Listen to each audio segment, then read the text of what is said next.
Blessings. Welcome to today's Law Enforcement Daily Devotional. Today we're in Matthew chapter 23, and we're going to stay right here. Today is very sobering law enforcement takeaway that I really feel like we need to spend some time on. So um, I'm pretty much going to spend this entire time on Matthew 23:23. Um, in chapter 23 of Matthew, Jesus starts giving warnings to the Pharisees and to all the people, but it's mainly to the leaders um, about their egotistical behavior, about some of the things they do in their pride and their arrogance. But reading all this, we get down in verse 13, and Jesus starts talking about the 8 woes. And a woe is the dictionary. I looked it up in Webster's dictionary, and it is, well, I can't see exactly where I put it, but we'll get to it soon. But a woe to me is like the opposite of a blessing. Jesus pronounces a blessing on those who do certain things. He also says woe to those people who do certain things. So you can be blessed, or you can be like, oh man, it's terrible, because in these actions and this character, you're bound to face blah blah blah. Pride comes before the fall, so woe to those who are prideful, because they will fall, kind of thing. So in these woes, there's one in particular, Matthew 23:23. It says, woe to you, scribes and Pharisees, hypocrites, for you tithe mint and dill and cumin, and have neglected the weightier provisions of the law, justice and mercy and faithfulness. But these are the things you should have done without neglecting the others. So to me, I see, and I don't want to say just law enforcement in this, I see some of my personal behaviors as a law enforcement officer in this. And usually if I'm guilty of something, and I talk about it, I find other people are like, yeah, me too. So uh, I'm telling you what I've done. Maybe you can learn from my mistakes. Um, in your law enforcement career, have you ever been guilty of giving a ticket, putting someone in jail, or taking some kind of law enforcement action just because you could do it? And man, if you just sit there and say, no, my conscience is clean, good for you. If you internalize this and go, yeah, I have, well, you're in the same boat with me. Um,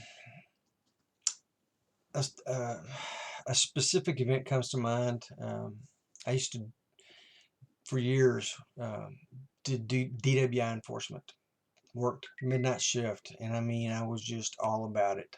I loved every aspect of it. I loved the getting out at night and just observing traffic until I found something that stuck out like a sore thumb, and recognized that, hints and clues would usually lead me to believe that it was intoxicated driver, pull them over, investigate. I loved every bit of that. I even loved going back and doing the paperwork. I loved the challenge of getting a breath test and doing the paperwork for it. I loved going to court and testifying and trying to prove up my case. So I mean, I was on this constantly. There's one or two occasions where I pulled somebody over, and yeah, they were legally intoxicated. They could legally go to jail. But there's one, two examples specifically in my memory that I knew in the moment, this person probably doesn't need to go to jail. I can handle this a different way. I have a different avenue of taking care of this, but that's just one more DWI to add to my monthly total. Yeah, I think I'll just put them in jail. After all, it's their fault. They're drinking and driving. And it was. I'm not taking anything away from that. But, um, some 15 years later, because my conscience is still telling me, man, you could have done something different for that person. It tells me that I probably didn't do the right thing. I did what the law said, but I neglected justice and mercy. Just like this says here. Um, You neglected the weightier provisions of the law, justice and mercy and faithfulness. But these things you should have done without neglecting the others. I should have obeyed the law and taken them off the street so they wouldn't hurt anybody. But would justice have been done if I had given a little mercy and made a provision for them to get home? And anyway, like I said, I am not telling you as law enforcement officers not to do your job at all. Loved my career. And most of the time, you've got to take action. That's what you're hired for. I mean, that's how you bring about justice. There's just a few instances where justice can be handled in a different manner than just constantly enforcing everything and writing every ticket for everything you can write a ticket for, putting everybody in jail for everything you can put them in jail. Just because you can doesn't always mean you should. There's room for mercy and grace and compassion. I would readily admit there were years where I was on the street where I didn't have much grace or compassion or mercy. I mean, I admit it. I see it in myself. Luckily, my last couple of years, I was able to recognize it probably for my last 8 or 9 years. And it changed my perspective. I never neglected my job and never neglected an enforcement action when it needed to be done. But you can do it with grace and compassion and mercy. And I thought this was so important. I've got it in red here, warning for law enforcement officers, because this is something that we need to hear.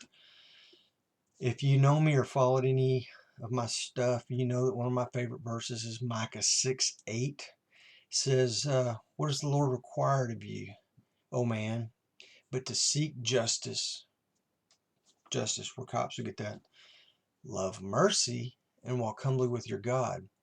Justice and mercy go hand in hand. And sometimes in law enforcement, we're all about the justice part, but we're not so ready to dole out the mercy part. And we should always be walking humbly with our God. There's that word humble that works its way in just about at least once a week. We hear something about humility. That's how important it is. Jesus was saying, woe to you who practice law without mercy. If you look in the dictionary, here it is. Woe is defined as a condition of deep suffering from misfortune, affliction, or grief. Pronouncing woe on someone is the opposite of pronouncing a blessing. So I just wanted to mention that today. I hope you read up and got some good takeaways from some of the other verses. Tomorrow we're going to be in Matthew chapter 24, Mark chapter 13, Luke chapter 21. So read ahead. In the meantime, you guys be safe, and I'll see you tomorrow.